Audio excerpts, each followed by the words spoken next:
What up, headbangers? How you doing? I'm Rob O'Day, and welcome to the Greasiest of all time. Today we're chilling with Rival Order, a melodic death metal band from California, New York, and England. Is that correct? Cool. Why don't you explain that? How long have you guys been a band for?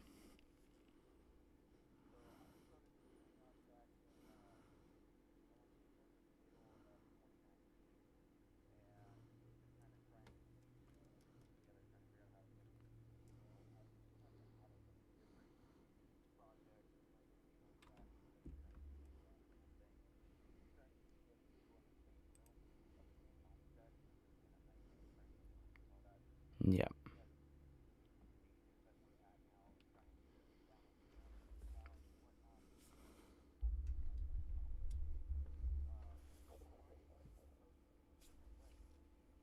Sake is going against the norm. The whole idea was just to do it different, and that's kind of what I set out to do. So starting that from the ground up was a bit of a challenge trying to find the right people, but I knew what I wanted to hear, so I just kept going. And the internet is an incredible thing. So it's amazing what you can do when you just start searching.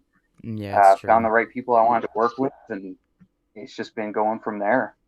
Came across Chris. Chris is our singer, and I knew right away that that was the voice that was going to fit my writing and what I wanted. So I just ended up chatting with him, and it worked out that we were going to collaborate together. We put out that first track, and it was just like, yeah, this is it. And I just kept going.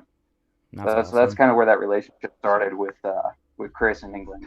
Yeah, that's kind of cool. Like, it's a unique thing to see a band that's from California, New York, and England. Like, our band ourselves, were four of our members are from Canada, and our guitar player's Okay. in England. So it was kind of funny because I'm like, yeah, that's totally like I understand, and it makes it a little unique and hard to write at the same time, right? Because you're so distant that it. Yes.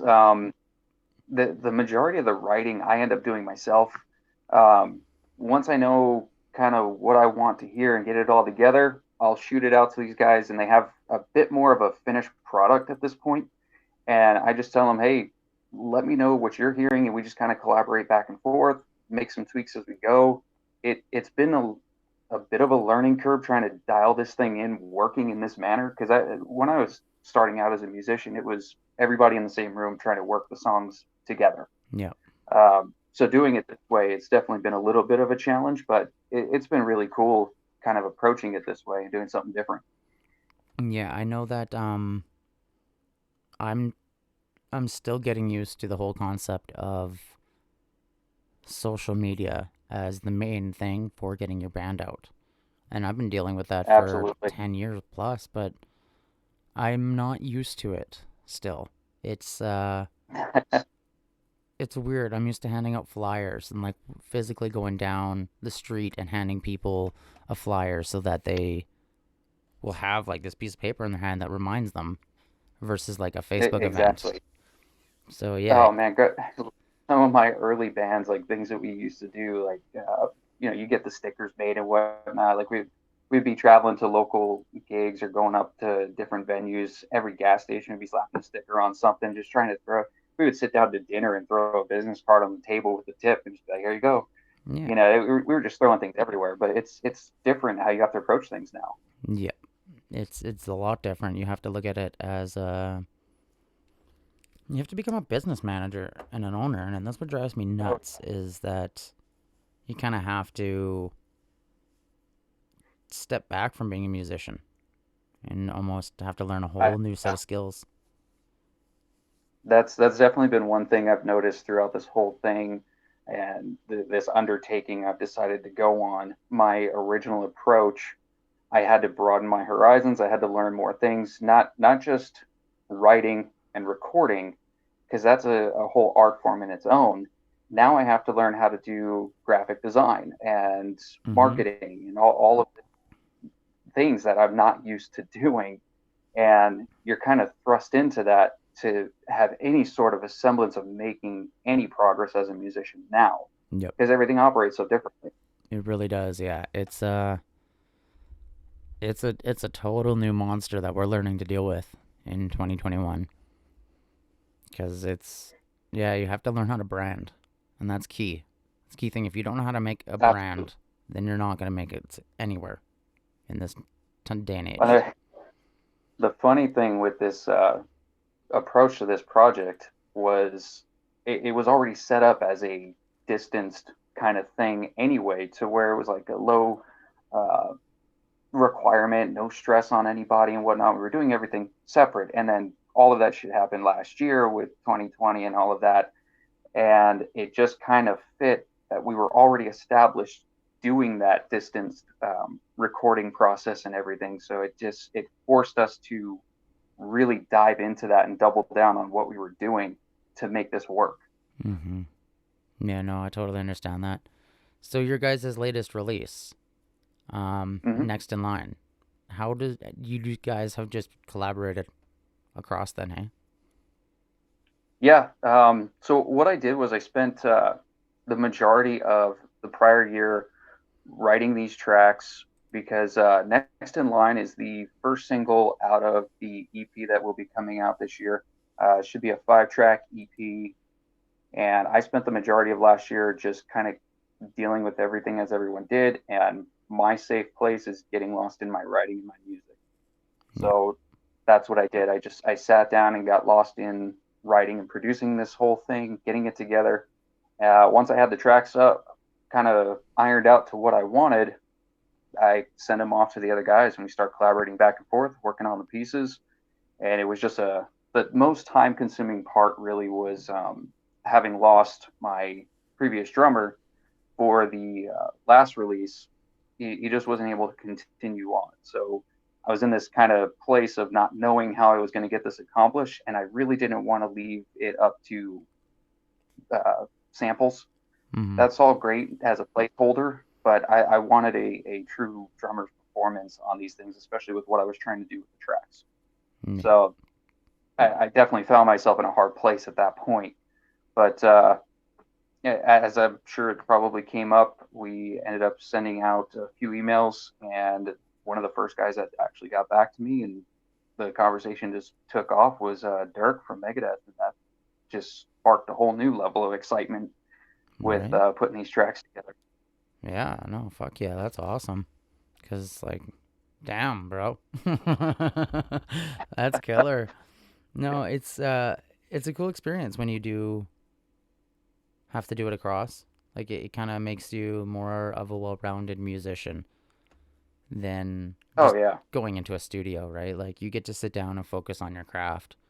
I know that yep, I'm very picky when I'm doing vocals. Like I'll do.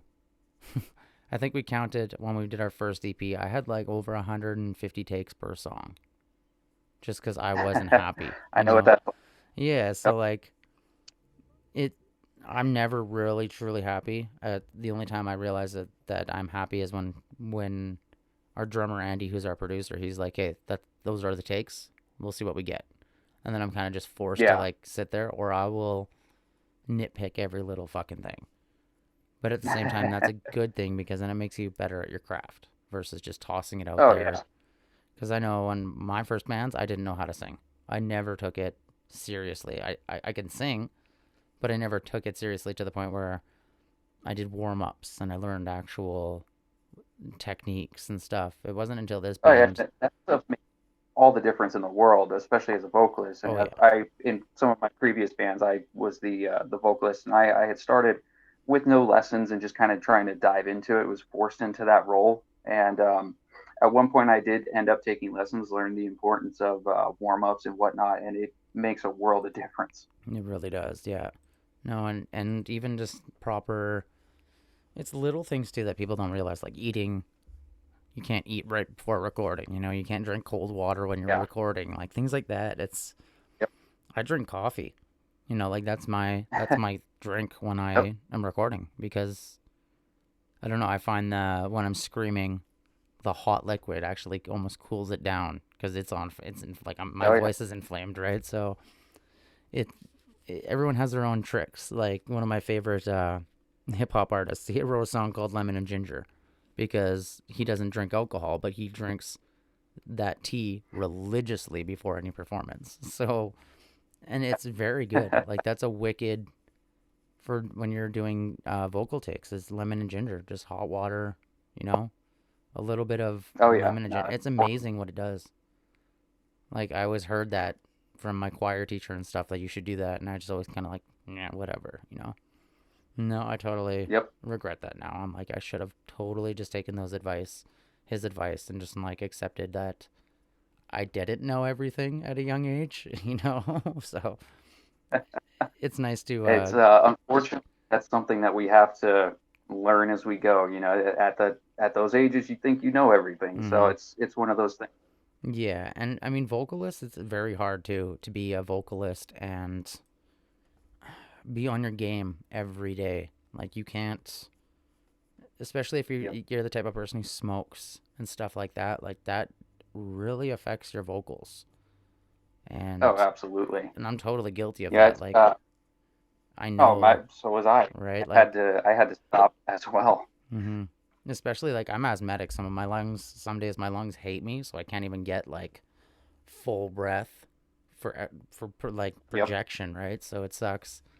And I find it funny because there's days where I'm just like, yeah, no, I hate. I was just saying in the interview just before this that there's days where I look at myself and hear myself in my takes, and I like, why the fuck do these guys have me as the singer?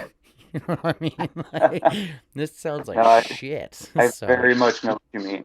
yeah, Yep. I find it to be entertaining when I like criticize myself so hard because even Norman will be like, "No, dude, like it sounds good." I'm like, "It doesn't sound good." Unfortunately, I think that's the curse of most musicians. You're going to sit back and be your own biggest critic, and typically you're going to hate your work the most. Yeah, yeah, no, it's like the all musicians have the Van Gogh curse. You know what I mean? Like we hate all of our artwork. We think it's terrible, but in Exactly. reality, it changes so many people's Yep. lives. And that's a fun thing too about being a musician. Like I've had people come up to me like, I'm no successful musician. I'm still working towards that, but I've had people come up to me and tell me that my songs have changed their life. And that to me means That's more one of than a the, million as you dollars. probably exactly. I was just going to say, like, that is just everything. Some of Mhm. the coolest comments we've gotten recently from either previous releases or even just this one that has come out with people saying how it's really resonated with them or it's touched their heart in some way because they relate to it so much.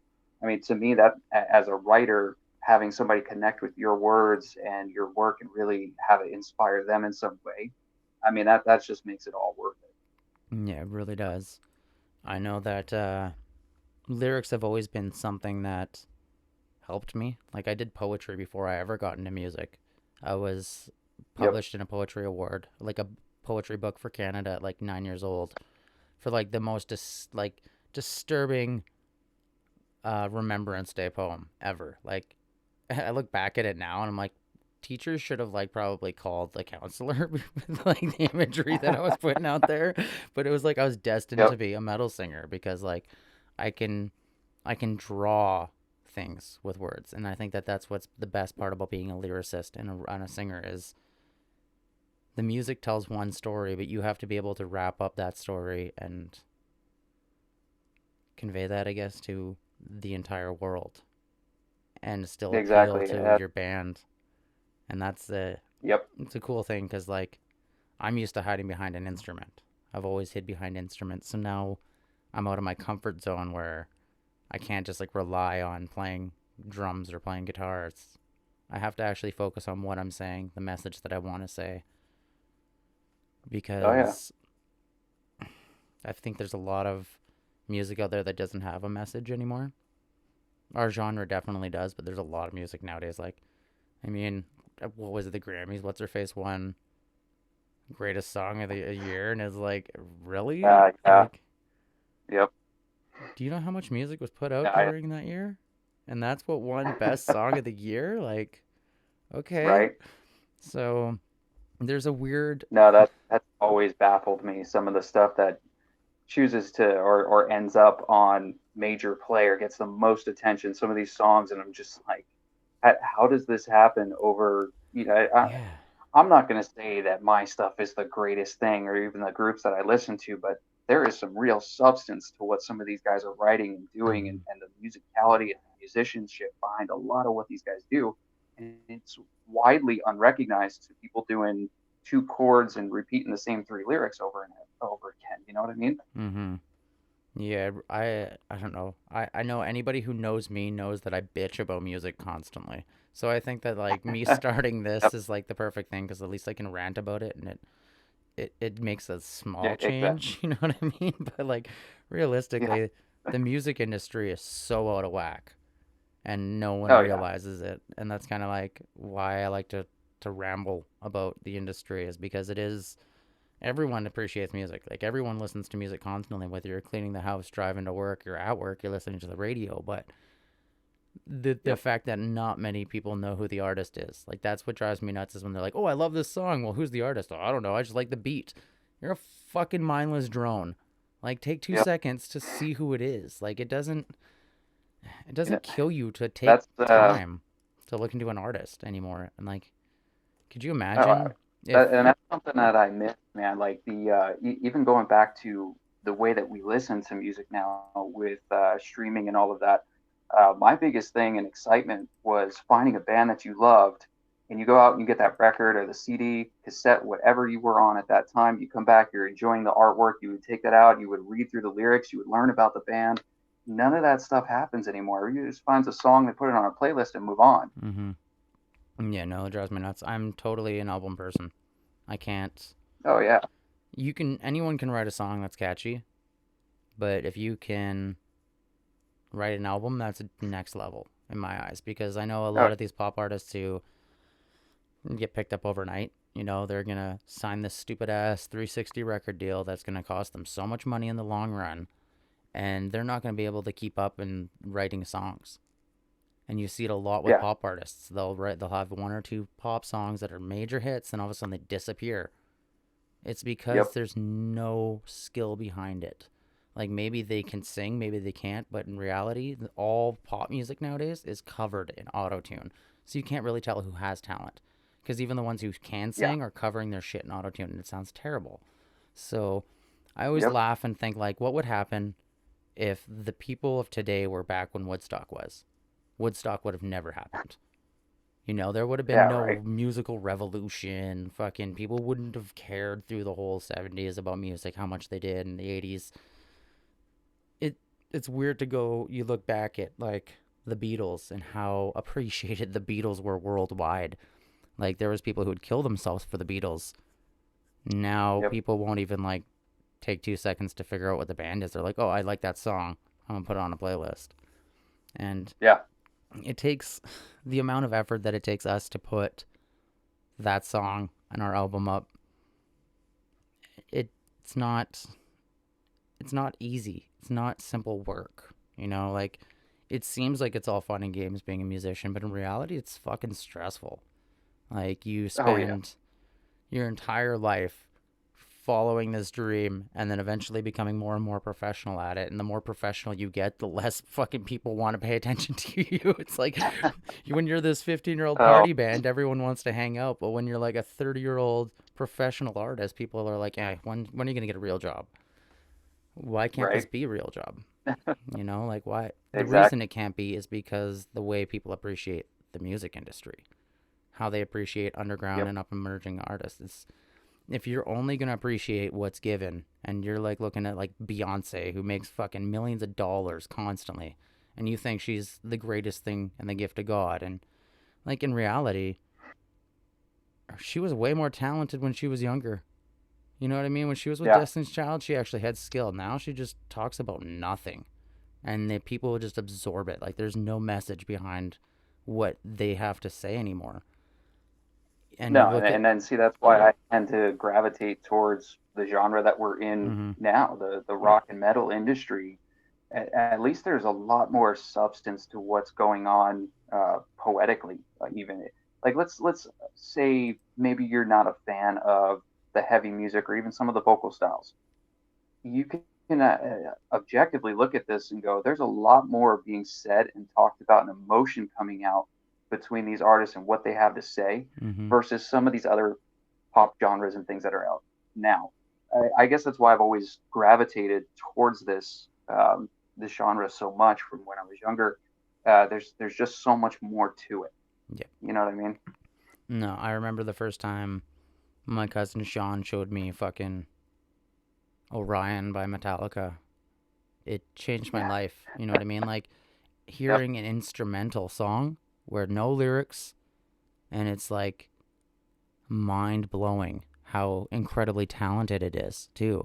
So it kind of like I don't know, it kind of I feel like we the we musicians ourselves kind of did it to ourselves. You know, we focused more on going to the bar and playing to bar crowds than we did focus on Yeah. playing to younger crowds, and now these younger crowds are so absorbed into this shitty music, and it's like we can't really blame anyone else but ourselves, really. As much as I like to Yeah. blame it on social media and everything that's projected out there, it's because we didn't take the time to reach out and gain a new following and bring new people Yeah. in. And then you've got people who are Well, like, what is then you got the elitists who are like, that's not metal, you know, and there's genre haters. And it's yeah. like, for our community to survive, you have to accept change. You know, Oh we yeah. we Well, and have that's the to. biggest thing is finding a way to adapt to all of these changes. We understand maybe we don't like it. These are all the things that happened. Now we have to find a way to adapt and overcome. Yep. So it's very important that we keep an open mind within our genre and what we're doing to approach this in a different way and embrace it more and just learn to kind of ride with the changes that have come. And that's kind of been my approach with this whole project to begin with. You know, I'm very nostalgic. I wish I could do things the old way that I was comfortable with and was Mm-hmm. used to doing, but I had to learn something new. I had to push forward in a new way. Yeah. So in some aspects, I'm glad that I've been faced with these challenges. I've been learning a lot. It's expanded my horizons a bit more, and it's definitely helped make me a better musician. Oh yeah, 100%. I mean, if it wasn't for COVID, I wouldn't be doing this right now. You know, like Oh, I hear you.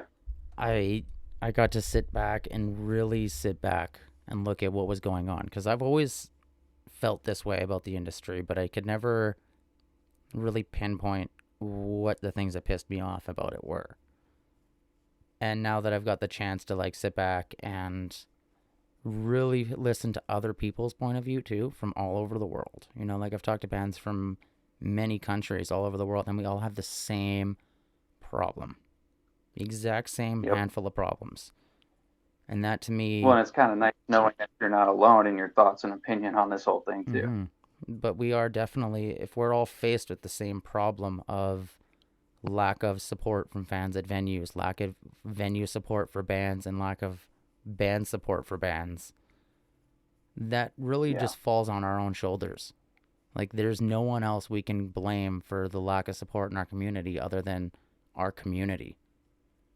And that goes for everything in the world, not just the music industry, but like we want to blame so many things on these random other things when in reality it's just like humanity just needs to like chill the fuck out and look at each other and you know like start supporting one another because it's what we're at the time we need it. You know, there's like a global revolution happening, and music has always been a factor in revolution. You know, every Yep. revolution I can think of in the past 100 years was fueled by music. I can't actually think of one that wasn't, except for last year, like in during 2020, because there was no music. You know what I mean? Yeah. So I feel like people rose up behind so many other movements because there was no live music. But if they would just listen to what the musicians can say, I think they would really gravitate towards what there need to be and the change that needs to happen in the world because there's a lot of problems with like mental health and drug overdose and stuff like that globally. Okay. But there's a Yep. lack of entertainment given to the youth, and that unless they're they focus on big festivals with major artists and shit, but like Oh yeah. why can't they put on small festivals with local bands and make it all ages and fundraise for things, Well, I right? see, like you mentioned with the mental health and helping, even through my own experiences with music and what it's done to help me through some very difficult times. Mm-hmm. I know how important that can be. Even some of my existing tracks are written around some of those difficulties and struggles. Mm-hmm. Um, I'm hoping that somebody can connect through my music and even within the genre that I love so much, and it can offer them maybe the same kind of freedom and help that it's given me my entire life from when I first started getting into this stuff. Yeah, I definitely think that there's a band, a metal band for everyone.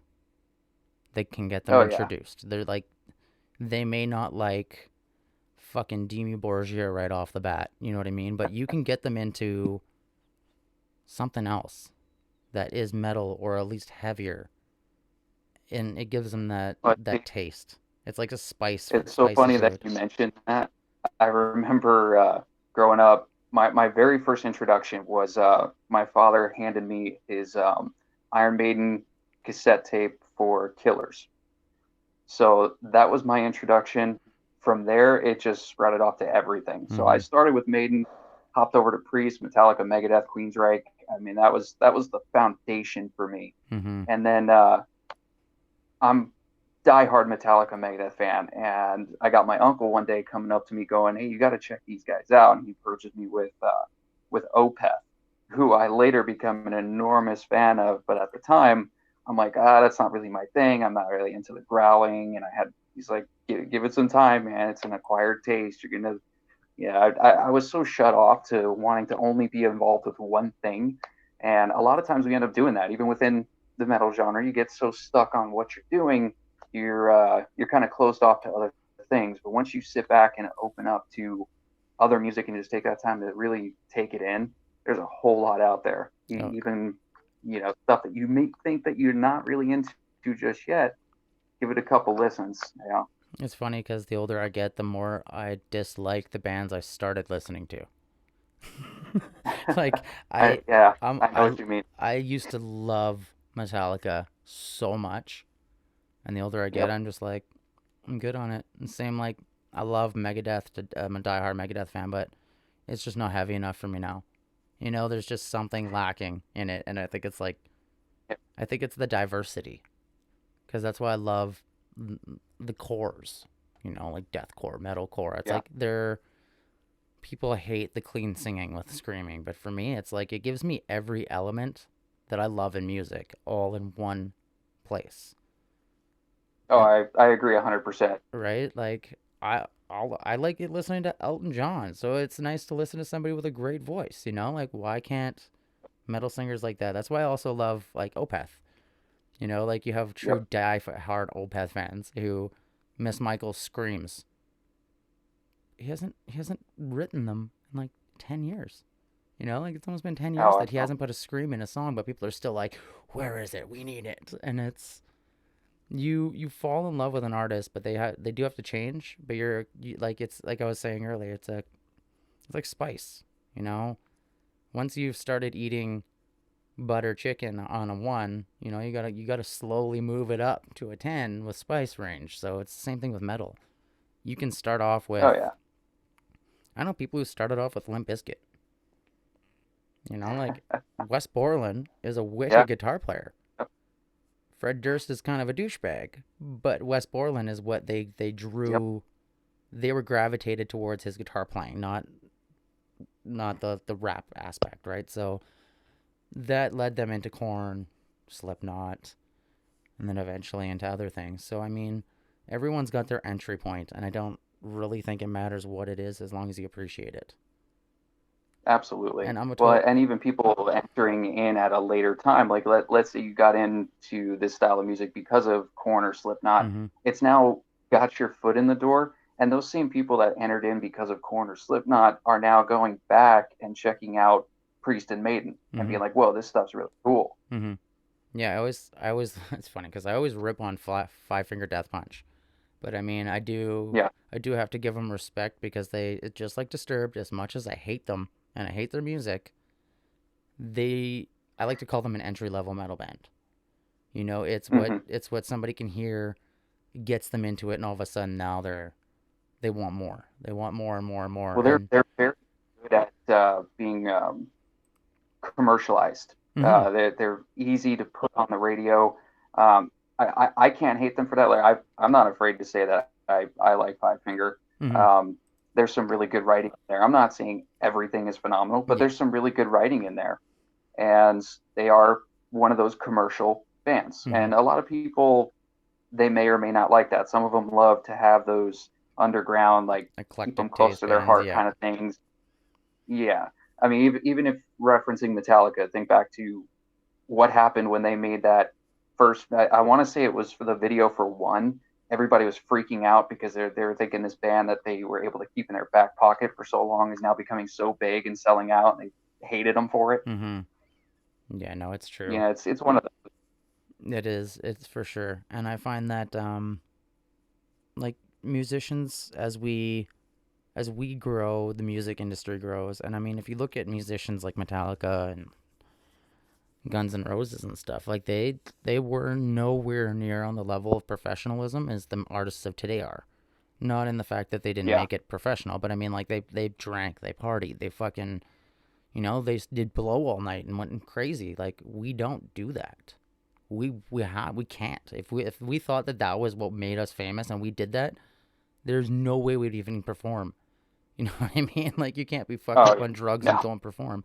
Doesn't no. work like that. Like Well, the it's like you said in the beginning. It's we're wearing many hats now mm-hmm. as today's musicians. You can't just be the artist and the party guy. Yeah. You're not just the talent. You are also everybody else.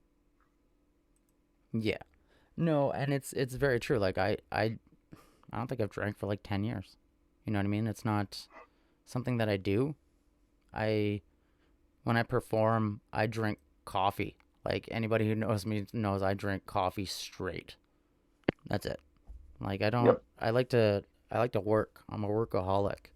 So when I'm when I'm doing a gig, I'm very professional. A lot of people like to think like a lot of people say I'm kind of a dick because I want it to be perfect. Like these people are paying to come see you. They're taking time out of their day to come to your show. You know what I mean? Like you got to give Yep. them the best. You can't just like show up hammered and like expect that to be okay. Like do that after you perform.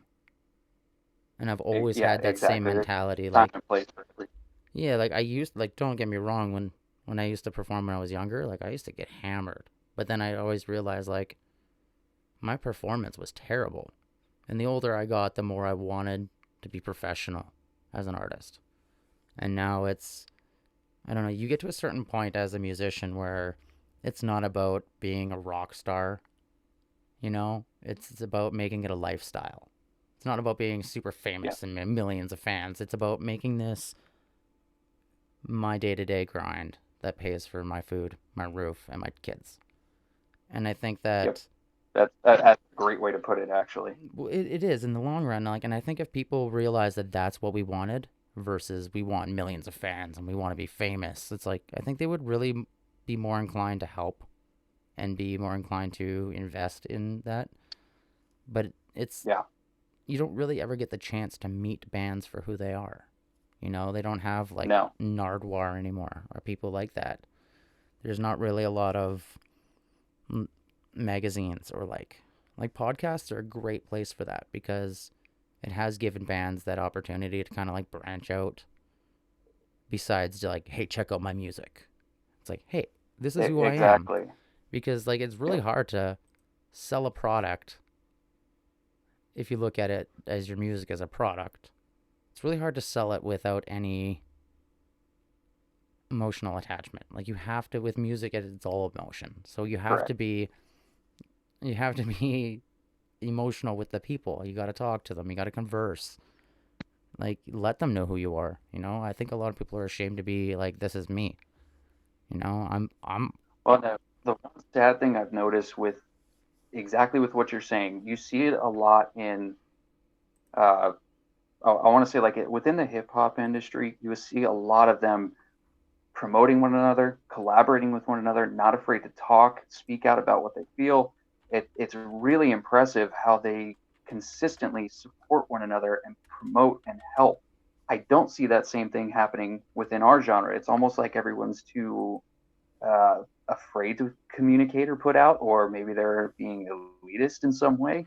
I don't see the same type of community support with other bands trying to come up as I do with other genres. And that's Yeah. one thing I really wish I could see more of. No, like I can openly say that hip hop is a lot more embracing for major artists having openers that are young and emerging. Yes. Like the amount of artists I got to open up for as a hip hop artist is my resume as a hip hop artist versus my resume as a band. It's not even like, don't even compare the two, because hip hop is way Yep. more, it may be more cutthroat where you hate each other constantly, but yeah, the bigger artists, like when Hobson comes through, he gets the young crew, and like when Yeah. Snack the Ripper comes through, like he always has an opener that's local, and like bands need to do that. I know that um Upon a Burning Body does, from what I've heard tons of amazing things from them, what they do in their scene, and I definitely think that more bands need to, that are on a larger level. They have like the shine. They should reach out more and have emerging artists open up for them, because like why not? That doesn't Exactly. it doesn't make sense to me at all. Why it's like there's tiers, we're in a baseball league. We're not fucking sports. This is music, and that's what drives me nuts. Is Yep. that we used to have a friendly competition, and now it's an actual competition. So Yeah. it does kill the whole scene if none of us are working together. And you do see it happening now, but even now, like, you have groups of people who are constantly putting it in for them, like time and effort in to help promote other bands, even if they're not a musician. You know what I Yeah. mean? Like, they're dedicated to helping, but the bands won't even like take the time out of their day to all five members go and like the page or something. Like, it takes 2 seconds to show appreciation, and I think that a lot of people don't appreciate what they're given from their fans, I guess. Like, there's Yeah. Well, I would like to find out why is that? Like just take that time to show that support, reach out. I get a band reaching out to me like, "Hey, check out my stuff." Absolutely, I'll take mhm. a listen. Let's start that conversation, help one another out. You gotta that's what this is all about, man. Especially with the way that the world is working now. If we want any hope of this style of music to continue on and to get back in the forefront again, we got to be working together as a community. Yeah, it 100%. And I think that there's a lot of, I don't I don't want to say ego, but it is ego. It is a form of ego, and it was created Yes, with social media. With we have more likes than you. We that yeah, likes mean dick all. I'm sorry, but like, yes, you may have fucking 25,000 likes on your page, but you go book a show in some buttfuck town, you ain't gonna have 25,000 people showing up. Your likes on exactly. Facebook mean nothing. It's genuine fans, the ones who interact with you. Like, those are the ones that you won over. Many people will go like your page for no reason, just because you sent them a Yeah, request.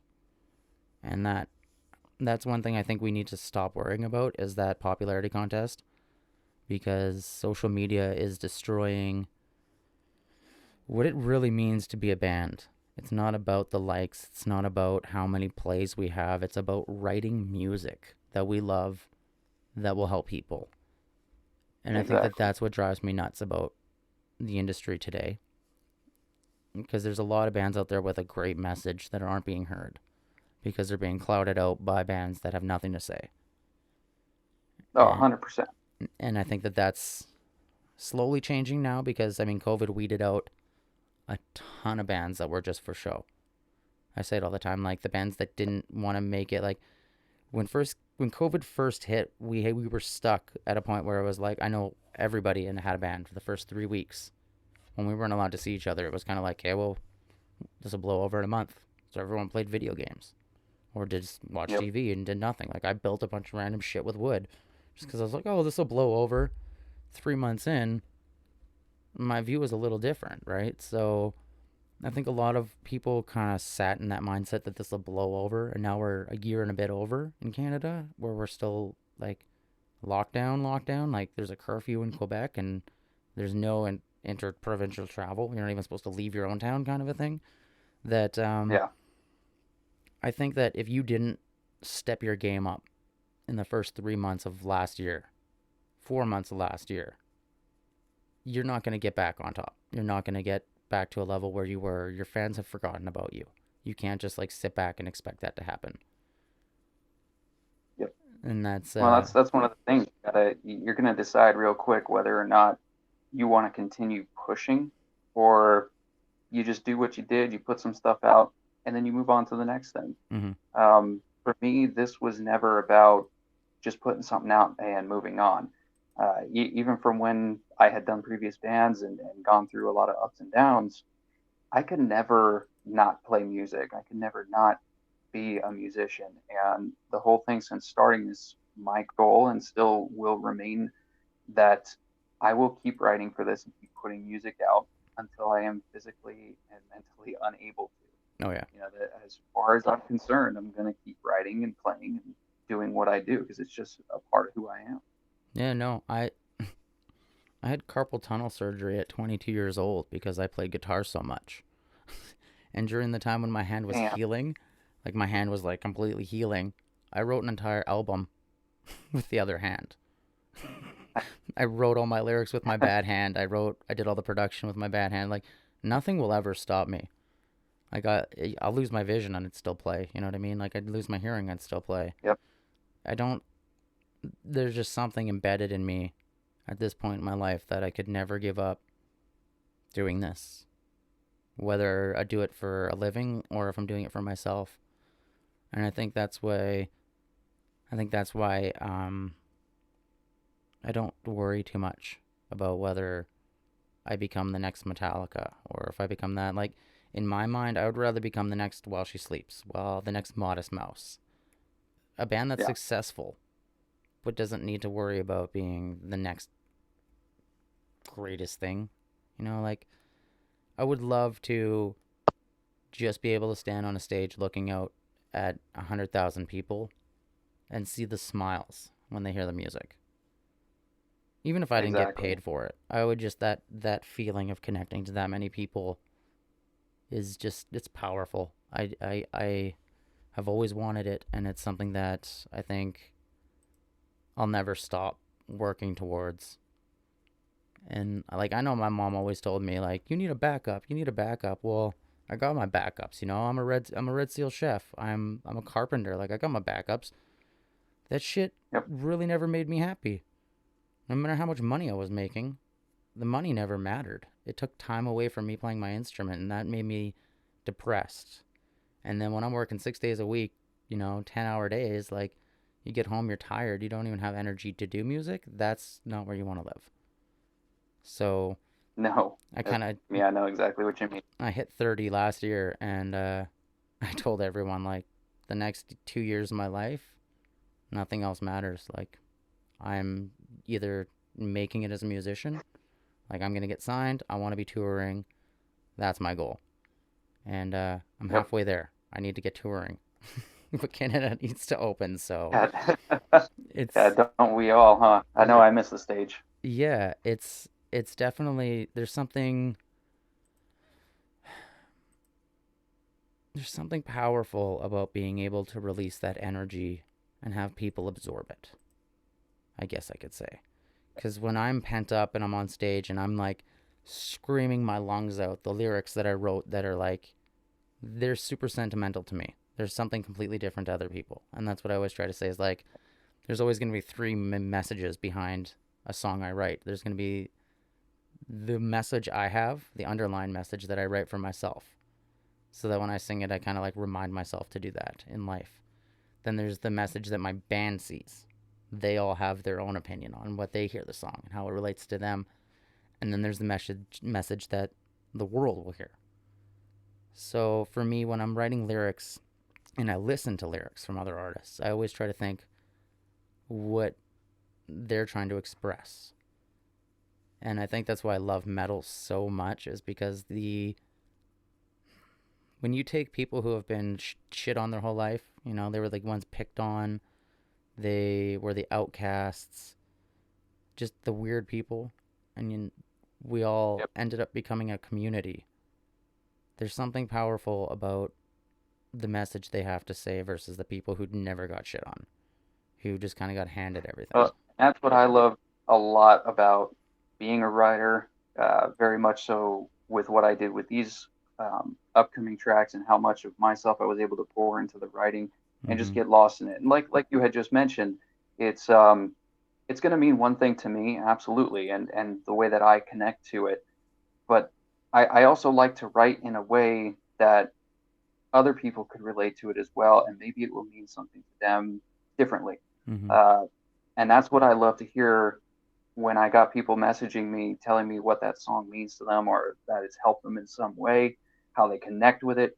I absolutely love that kind of feedback. And that's what has me so excited for with the launch of Next in Line and how that has just come out, some of the feedback we've been getting on that, and even more so for the stuff that's coming out. Because I am the Next in Line is just the beginning Mm-hmm. for this whole thing, and I'm really pumped to see where this thing can take us. Rival Order is my baby, and that's what I'm excited about. Yeah, I know that feeling. We just released the second song from our upcoming EP, and it drops on May 14th, and it's one of my favorite songs Nice. from the EP, because the entire EP I wrote the lyrics last year when I was having a crazy mental breakdown. Like, I had Yeah. done some stupid shit and ended up in the hospital, and the lyrics are me kind of reminding myself, like, don't take shit too seriously. Like, it is Yep. what it is. So there's a lot of mental health issues in these lyrics, and I love it because it's something that I think mental health, especially male mental health, is not something that is really talked about. Most people don't really. It's man up. Like, that's how I was always raised. Like, if you have mental problems, if you're sad or something, just man the fuck up. Reality, like, Yep. that's not the case. Everybody has problems. Everybody has mental illness in one way or another. We're all fucked up, especially in the day and age we're in now. So, if I could help anyone slightly through them hearing a song and it just being like, like, this resonates with me. That's all that matters to me. And that's why I think Absolutely. being a writer is a beautiful thing, because there's art takes so many forms, but music is the only one that kind of hits all senses. You know, you don't go to a painter and hear it. You don't feel it. You look at it and it gives you emotions. But when you're at a show, there's every sense. You smell, taste, hear, feel, watch. There's something special about music. And then maybe it's just because of like the way I look at it, but I think that it's it's magic. Like, there's a magic behind it. Like, people don't think magic is real, but like, music itself is magic. You take these sounds and you work with them and you blend them into this thing that you can listen to.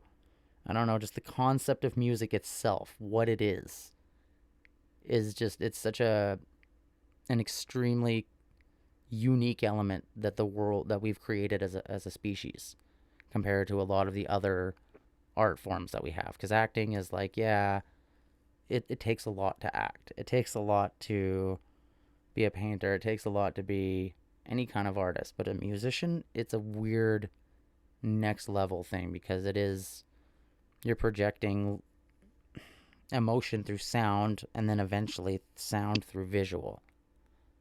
So Absolutely. it touches all aspects, and I think that that's a really cool thing. Um, Well, now let me ask you this: have you checked out the track Next in Line? yep, I was actually listening to it as you popped on. Uh, I always try to do it as Right on. close to the interview so that it's fresh in my mind and I'm not like referencing back. I loved it. I thought it was super good, and I think that Awesome. your guys' style is it's super unique too. Like it's not like it's considered melodic death metal. I think you guys classify it as, but even it has different And that's elements. that's kind of the only area that I could find that I could label it as. And it's funny, man, like when we first started putting this thing out or trying to submit it to other people to check out, I kept getting mixed reviews and comments regarding it. Like some people would say, "Hey, this is entirely too melodic vocal styles for what we think should be in metal." And then I would get ones that say this is entirely too heavy for what we think should be in metal. So we're in this weird place with submissions. So melodic death metal became the easiest way to kind of categorize it. And Mm-hmm. it's just funny because I never sought to have it put into any sort of box. It's just kind of where the product ended up ending after I had finished writing. Yeah. Um, it, but yeah, I know I'm stoked on it, man. Even the few people that have heard it, I think have said the same thing, are just kind of like it's got its own sound. It's pretty unique to itself, Mm-hmm. and I love that aspect. But one thing that, like you, with everything we were just talking about, that is cool with this track, it was written about that perseverance for musicians and trying to keep going through everything, no matter all of the obstacles that we may face. It's about not ever giving up, Mm-hmm. and that's why I was so stoked to put this out and even have it as the first single, because it tells a lot about my take and feelings on the whole thing and just where this project sits as a whole. Mm-hmm. Yeah. It's cool when you found your baby. And Oh yeah, I love the saying that it takes a community to raise a kid because it really does. And if you look at it, look at it as a band, as a baby in the metal community, it does take everyone to help get a band exposed. You know, like a band can push as hard as they want, but if people aren't going to accept and help, it's not going to go anywhere. And I think that's the hardest thing is to captivate people, get their attention now, and I feel like they almost feel like you have to give them something else more than the song. If you're like, hey, can you go like my song? Go follow us on there. Like, well, what else are you gonna give me? And it's kind of like you already get the music for free, bro. Like, you know, my biggest pet peeve is when my friends like won't ever share a song, or they'll be like, yo, show me your new song, and 30 seconds in, they're already talking over it and don't want to listen. You know what I mean? So I'm like, yeah, those are the same people who will ask me to have like get in for free at a show, and I just kind of look at them. yep, I'm like, you know, you got to give to get a little bit, and I think bands need to do that too, where just share other bands. Like why is it only about you promoting your band on your page? Why can't you share other bands? yeah. Because realistically, Well, and that's one of the things for me, and what we've been kind of centering things around as well is, if you like what we're doing, fantastic. Uh, Follow, share, help support in that way. We don't ever ask or expect anything in return. If mm-hmm, you happen to love what we're doing and you want to be a part of it or help out in that manner, and then you decide that you want to either purchase the album or some of the merch, that just means the world to us. That's an incredible thing, and that means everything. yeah, But we don't ever demand anybody want to, like, hey, come in. We're not doing this because I think you should pay for that. You know, it's, we try to make it very all inclusive. You know, we want everybody to be a part of it and come in and enjoy what we're doing. yeah. I mean, I've had people show up at a show before, like pop their head in the door, and like they don't have the money to get in, but they're like so Yeah, interested in the show. I've just been like, fucking let that guy in, you know. And he's right up front, and I'm like, that dude right there just yep, made my whole night. Like that, the fact that the music stopped him enough that he would like pop his head in the door, even though he's not supposed to be in there because he can't afford it. And it's like, you know what? That's the kind of people I would rather have around than like my friends who only show up for my set and peace out. Because like exactly. I think that's another thing that really drives me nuts is when friends do that. They show up for your set and then they fuck off. It's like it looks really bad on your band because it's like, oh yeah, you brought all these people just for you. And in reality, it's like, no, my friends are just, they have other plans. They're adults. They're going to the bar. You know what I mean? So it sucks, but it is a thing that we have to factor in as artists is that it we have to kind of do it ourselves. You know, we got to tell our group of friends that come with us to the show, like, stick around, get up in the pit. You know what I mean? Like, I find a lot of people will stand at the back of a venue and the band's got like this huge empty space in front of them. I always try to be the one dude in the empty space rocking out, because it takes one person, and then all of a sudden another one trickles in and another one trickles in, and then the floor's packed. So Yep. we actually used to pay a buddy. We'd buy him drinks all night, but he would be the first. That's what he would do. So he'd go get his first drink that we bought him. He'd stand on the floor and he would rock out, and then eventually he'd bring people in, and like that was the way we did it. It was like, you're gonna be our party maker.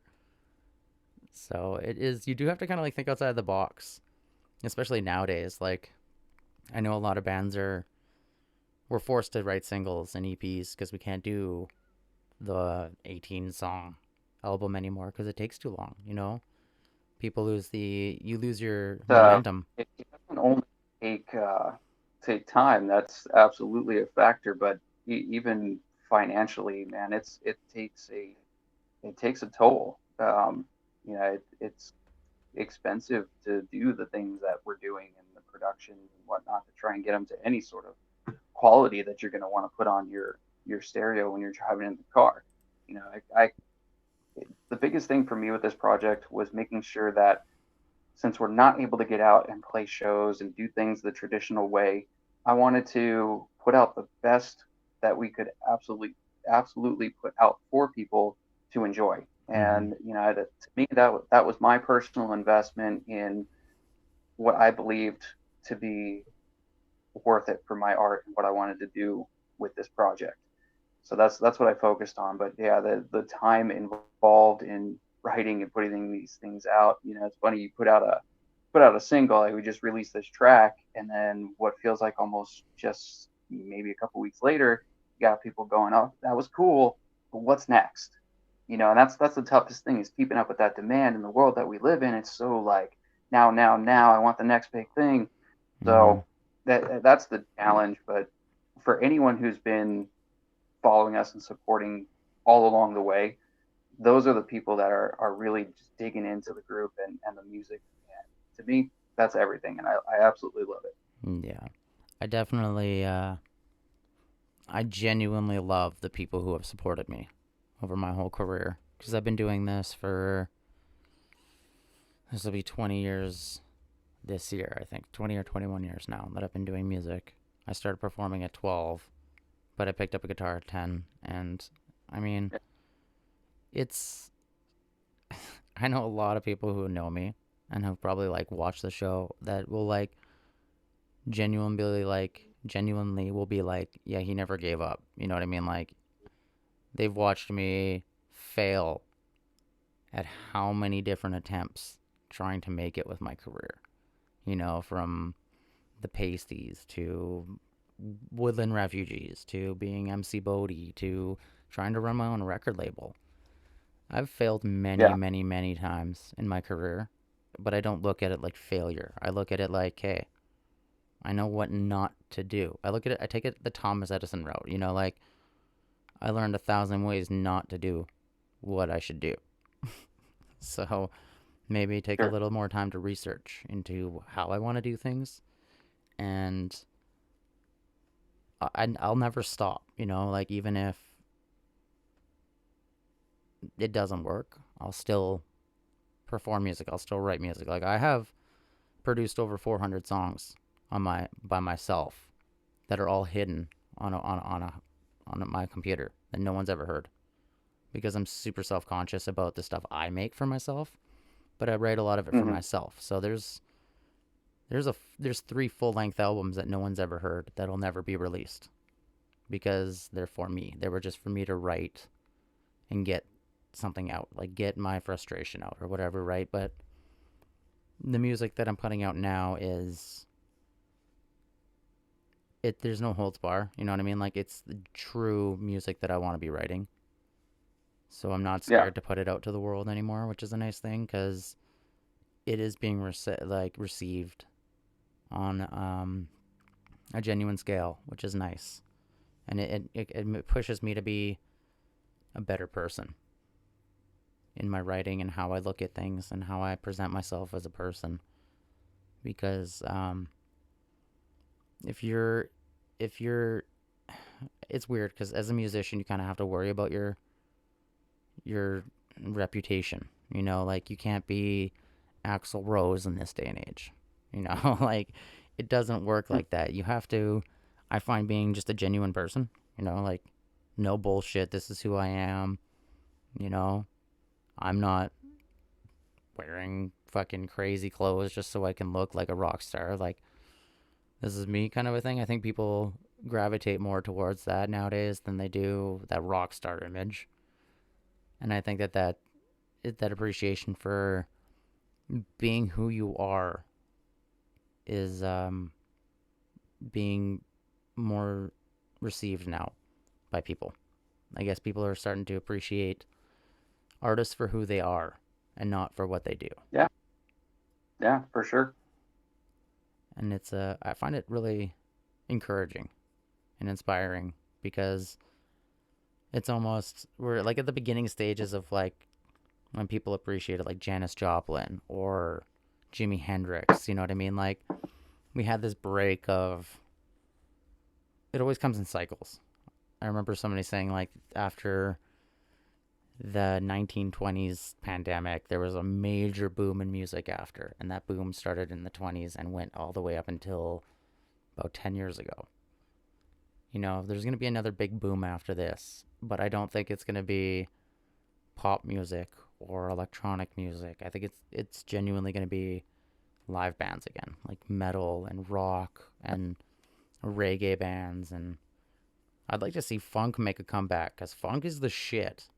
You know what I mean? Like I just want to see live musicians come back cuz I'm over the whole DJ thing. I have a lot of friends who are DJs and I absolutely love them, but I want to see the appreciation for musicians come back. You know, a band. Absolutely. Well, hopefully we will get there in the coming months or years, that we can get back out to some live music again and see where the industry goes. You know, Oh, I know it's gonna be amazing, and I know all the people out there are just itching for live music. You know what I mean? So for sure. it'll definitely happen. I'm very excited Yeah. for it. If there was anything in the music industry that you would change, what do you think it would be? I think that circles back to like what we were saying earlier, which is the improving the overall community aspect of it, with the specific regards to our genre and things that we do, um, helping one another out more within it. It's important. I would love to see that be reflected within that genre, and hopefully get these bands and things out there. There's a lot of great musicians, lyricists, vocalists, and things that really are not getting the attention that they deserve. Mm-hmm. No, I agree 100%, and that's why me, Norman, and Dale started Enigma. And like Dale's behind the scenes because he's in England, and Norman has two kids, so he's at home and he helps when he can. But like the whole concept behind us creating this was we were trying to get our band out with our first single, and there was nowhere for metal bands to go to. You know, like Yep. you would reach out to a or not a record label, but a magazine, and they wouldn't even respond. They don't even give you the time of day to be like, "Thanks for your email, but we're not interested." You know, they just fucking push you off, and Yep. that drives me so fucking mad. So that it took me, I had an epiphany. I literally marked the day down on the calendar. January 6th, I had an epiphany of Enigma. January and February 5th, I started it. And in 2 months, it's what it is now. But it's just because of the help from everybody, because there is a community building, and I think that we need more places where bands can get their voice out, because it's not just it has nothing to do. This has nothing to do with, oh, let's listen to your music. You know, if I wanted to do that, I would have done something different. But I want people to hear what bands have to say. I want them to know the problems in the industry, the problems in our industry, in our world, and how much we do for people with such little return, you know, and we do it out of the love of wanting to make a change, not just because we want to be cool and famous. Like that has nothing to do with that. No one who's in metal it wants to be famous because you're in the wrong industry. You're in the wrong band music genre. You know what I mean? If you're in metal, it's because you want to make a change, not because you want to be famous. So I think that these bands, these artists, I think everybody needs a voice. So it may not be a big voice that I can give because we're still creating, but I mean it's one step towards a better future for all of us. And I think the more that we all work together, our we'll have our own industry. That's like what I see. I see the mainstream industry and then I see us creating this real music industry that kind of thrives on its own in the next year, 2 years. So I'm very excited for it. Yeah, we can only hope, right? Mm-hmm. Is there anything you want to say before we wrap up? No, man, I think we covered it. Did you have any other questions regarding the release or the band? I usually do, but I feel like I really enjoyed the conversation that we had because I got to know and hear about you. But I mean, yeah, like when are you guys planning on releasing your next songs? Because I know you just released this one. So, yeah, we just released this track. We have a lot of other prep work and things to do over the next month.